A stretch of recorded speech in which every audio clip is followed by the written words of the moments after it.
میرے نوجوانوں سنو، ایک شرابی نوجوان تھا، گنہگار تھا، بدکار تھا، سیاکار تھا، اتنا گنہگار تھا کہ اس نے ساری زندگی اپنے کریم رب کو ایک سجدہ بھی نہیں کیا تھا۔ جب موت کا وقت قریب آیا تو اس نے اپنا سر اپنی ماں کے گود میں رکھا۔ اپنا سر گود میں رکھنے کے بعد کہنے لگا کہ ماں، میں نے ساری زندگی اللہ کی نافرمانی میں گزاری ہے، میں نے ساری زندگی شراب پیتے ہوئے گزاری ہے، ساری زندگی میں نے برباد کر دی نادانی کی وجہ سے۔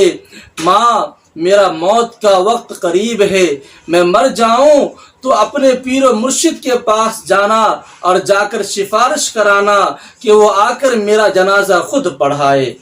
میرے دوستو، یہ بات صاف ظاہر ہے کہ جب پیر صاحب جنازہ پڑھانے آئیں گے تو ان کے ساتھ 4 بندے بھی ساتھ ہوں گے، نہیں تو میرا جنازہ کون پڑھے گا؟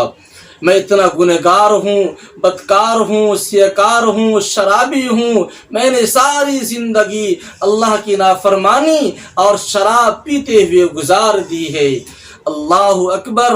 وہ ماں اٹھی اور گئی اپنے پیر حسن بصری رحمت اللہ علیہ کے پاس، جا کر کہنے لگی کہ میرے پیر و مرشد، میرا بیٹا موت کے قریب ہے، موت کے قریب ہے، وہ کہہ رہا ہے کہ اپنے پیر صاحب کے پاس جانا اور جا کر سفارش کرانا کہ وہ آ کر خود میرا جنازہ پڑھائے۔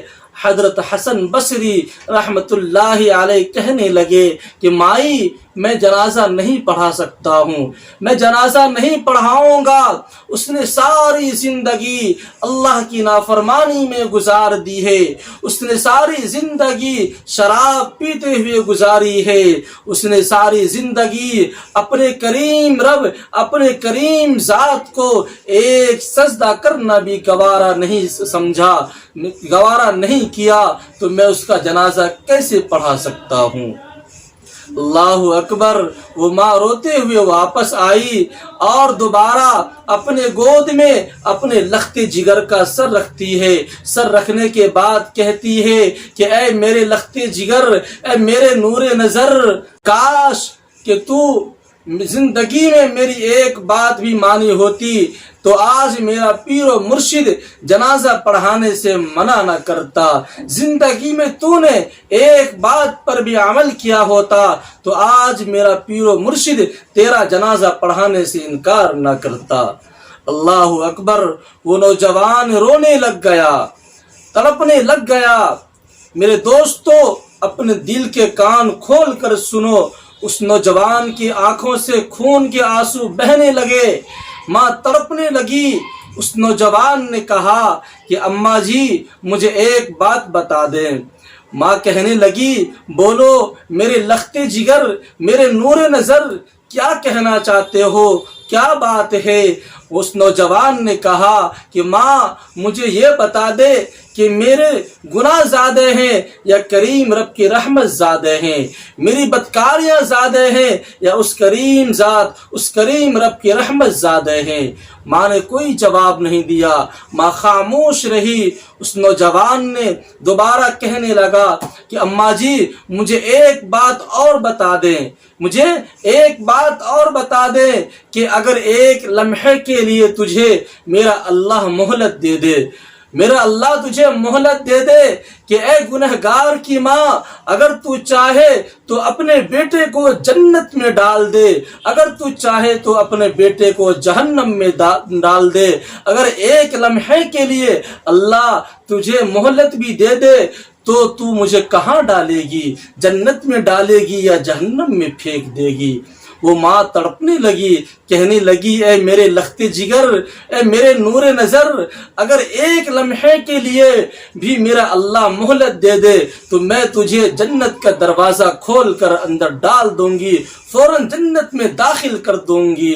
وہ نوجوان تڑپنے لگا، کہا کہ اے اماں جان، اے امی جان، وہ خدا جو 70 ماؤں سے زیادہ محبت کرتا ہے، 70 ماؤں سے زیادہ پیار کرنے والا ہے، تو وہ مجھے جہنم میں کیسے ڈال سکتا ہے؟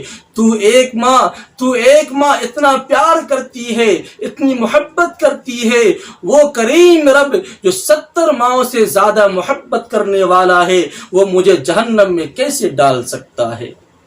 یہ کہتے ہوئے خشیت الہی میں آ کر آنکھوں سے آنسو بہا کر اس نوجوان کی روح پرواز کر گئی۔ ادھر ماں رونے لگی، گھر میں دوسرا کوئی رونے والا نہیں تھا، ماں بل بلانے لگی، رونے لگی۔ ادھر کسی نے دروازے پر دستک دی، ماں نے جا کر جب دروازہ کھولا تو دیکھتے ہیں کہ سامنے پیر و مرشد ہیں، حضرت حسن بصری رحمت اللہ علیہ نظر آئے۔ محترمہ کہنے لگی کہ پیر و مرشد، آپ نے تو جواب دے دیا، آپ کیسے آ گئے؟ آپ کو کیسے معلوم ہوا کہ میرا بیٹا فوت ہو گیا ہے؟ حضرت حسن بصری رحمت اللہ علیہ کہنے لگے کہ اے محترمہ، جب تو میرے پاس آئی تھی تو میں سونے جا رہا تھا، تمہارے جانے کے بعد میری آنکھ لگی تو خواب میں کسی کہنے والے نے کہا کہ اے حسن بصری، تو یہاں سویا ہوا ہے، وہاں میرے یار کا جنازہ کون پڑھائے گا؟ میرے دوست کا، میرے یار کا جنازہ رکھا ہوا ہے، جا کر جنازہ پڑھا کر آپ۔ ہائے ہائے، ادھر ندامت کے ایک آنسو بہے تھے، ادھر آنکھوں سے ایک قطرے ٹپکے تھے، ادھر بخشش کا فیصلہ ہو گیا تھا، ادھر مغفرت کا اعلان ہو گیا تھا۔ بس ایک آنسو کی بات تھی کہ سارے کے سارے گناہ معاف کر دیے گئے۔ اس لیے میرے نوجوان بھائیوں، اپنے کریم رب کے چوکھٹ پر آ جایا کرو، اپنے کریم رب کے سامنے آنسو بہا لیا کرو۔ اور اگر معاشرے میں کوئی نوجوان بھائی اگر اس عظیم گناہ جس کو شراب کا گناہ کہتے ہیں کوئی ملوث ہے، آپ کے سماج میں، معاشرے میں یا اہل و عیال میں کوئی اس گناہ میں ملوث ہے، تو انہیں سمجھائے بجھائے